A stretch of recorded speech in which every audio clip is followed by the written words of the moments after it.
ফেব্রুয়ারি থেকে টানা ৫ মাসেরও বেশি সময় ধরে রাজনৈতিক দলগুলোর সাথে আলোচনায় বসে জাতীয় ঐকমত্য কমিশন। এতে বিভিন্ন দল ও জোটের সাথে দফায় বৈঠক হয় ৩৫-এরও বেশি।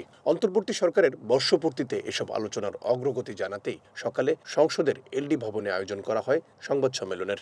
দলগুলোর মত পার্থক্য এতটাই বড়, এতটাই বিশাল, যেগুলো আসলে দ্বিতীয় পর্যায়ের আলোচনায় নিয়ে আমরা মাসের পর মাস আলোচনা করতে পারবো, কিন্তু এক জায়গায় আসতে পারবো। সে কারণে সেগুলো বাদও দেওয়া। ফলে আমরা বাস্তব বিবেচনা এবং যেই জায়গায় এসে ঐক্যমত্য তৈরি করা যাবে সে চেষ্টা করেছি। আপনারা দেখেছেন যে দ্বিতীয় পর্যায়ের আলোচনায় এটা যতটা স্বচ্ছতার সঙ্গে সম্ভব আমরা সেটা প্রচার করেছি, যাতে করে সকলে দেখতে পারে, তাই না, কে কি বলছেন, কে কি বলছেন না, সমস্ত কিছু।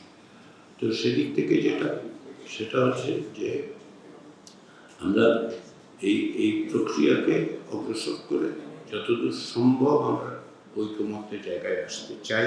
শিগগিরই জুলাই সনদের চূড়ান্ত ঘোষণা আসবে বলেও জানান অধ্যাপক আলী রিয়াজ। বলেন, দ্বিতীয় পর্বের আলোচনায় ভিন্ন মত ছাড়া 11টি আর ভিন্ন মত সহ 9টি বিষয়ে ঐকমত্য এসেছে। জানান, আগামী সপ্তাহে তৃতীয় দফায় রাজনৈতিক দলগুলোর সাথে আবারও বসবে কমিশন। নারী আসন বৃদ্ধি করে 100 আসনে উন্নীত করার ব্যাপারে কার্যত প্রায় সব দল একমত, কিন্তু কি প্রক্রিয়ায় তা বাস্তবায়িত হবে সেই বিষয়ে কোনো ঐকমত্যে পৌঁছানো সম্ভব হয়নি।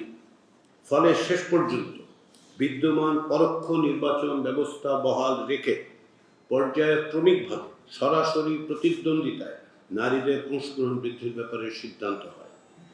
এটা কমিশনের কাছে অত্যন্ত দুঃখজনক যে এই সিদ্ধান্তের ব্যাপারে দলসমূহের পক্ষ থেকে সবচেয়ে বেশি নোট অফ ডিসেন্ট দেওয়া হয়েছে। দ্বিতীয় পর্বের আলোচনায় 11টি বিষয়ে কোনো ধরনের ভিন্ন মত বা নোট অফ ডিসেন্ট ছিল না। বাকি 9 বিষয়ে নোট অফ ডিসেন্ট সহ সিদ্ধান্ত গৃহীত হয়েছে। এছাড়া সংস্কার প্রস্তাবে রাজনৈতিক দলগুলোর নোট অফ ডিসেন্টের সমাধানে শিগগিরই বিশেষজ্ঞদের সাথে আলোচনা করবে ঐকমত্য কমিশন। স্বল্পতম সময়ে আমরা এই পর্যায়টা শেষ করতে চাই, যে কারণে বিশেষজ্ঞদের সাথে খুব দীর্ঘমেয়াদী আলোচনা চলতে হবে, দীর্ঘসূত্রী আলোচনার প্রয়োজন আছে বলে আমাদের মনে হয়। কারণ তাদের মতামতের ভিত্তিতে এবং রাজনৈতিক দলগুলো তো তাদের অবস্থান জানে, সেগুলোর ভিত্তিতে এক জায়গায় আসা যায় কিনা সেই চেষ্টাটা আমরা করব। সেটা খুব দীর্ঘমেয়াদী হবে। পাশাপাশি যে সমস্ত প্রক্রিয়া, নির্বাচনের প্রক্রিয়া আসলে জাতীয় ঐকমত্য কমিশনের বিষয় নয়, আমরা তো নির্বাচনের প্রক্রিয়ার সঙ্গে যুক্ত নই। এটা সরকার এবং নির্বাচন কমিশনের সিদ্ধান্ত নেবেন কিভাবে অগ্রসর। আর মাত্র 7 দিন পর জাতীয় ঐকমত্য কমিশনের মেয়াদ শেষ। এমন এক প্রশ্নের জবাবে কমিশন সহসভাপতি বলেন, সরকার চাইলে বাড়তি মেয়াদেও কাজ চলবে।